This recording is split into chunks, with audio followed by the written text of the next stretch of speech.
حج يجب من حج الفريضة، من حج الفريضة لا يكرر. كيف تقول هذا ولما قال به أحد من العلماء والحج أمر به الدين وكيف واعترض؟ ما تفهم القواعد، وتفهم القواعد ما تعترض على هذا لو وافقت عليه. من أخذ حقه فليتأخر. المكان لا يكفي للجميع، لا يكفي للجميع من يريد الحج. أنت أديت الفريضة، خلي ترك المكان لمن يؤدي الفريضة وما يعترض على هذا.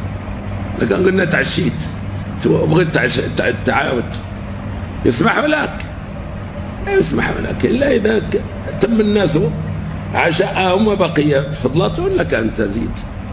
أما إذا أخذت مقدار الذي لك في كل القضايا المشتركة، كل شيء مشترك، لا يحق لك إلا نصيبك ولا تزيد إلا بعد الفضل، بعد ما يفضل عن الآخرين.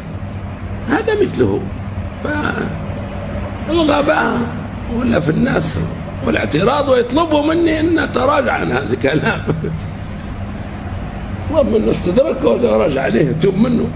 أنا أخطأت خطأ فادح، ما نتوب منه، نعرف وش نقول.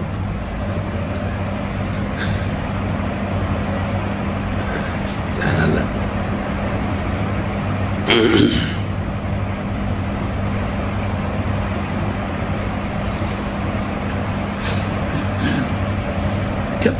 كثير من الناس هلكوا بالمئات بسبب الازدحام هذا. فمن المتعدي مطلق الناس؟ لا، الذين يكررون الحج يضيقون على الآخرين، أولئك وجب عليهم الحج الذين لم يحجوا. لو كان بالترتيب كل المؤمنين يحجون، لو كان تنظيم ومن حج لا يسمح له بالحج مرة أخرى. كل الناس يمكنهم أن يحجوا كل عام 3 ملايين ولا 4 ملايين تحج، قال اللي يبغى الحج يصلي. لكن هؤلاء الذين يكررون يحرمون من لم يحج، أخذوا حقوقهم، حرام عليهم،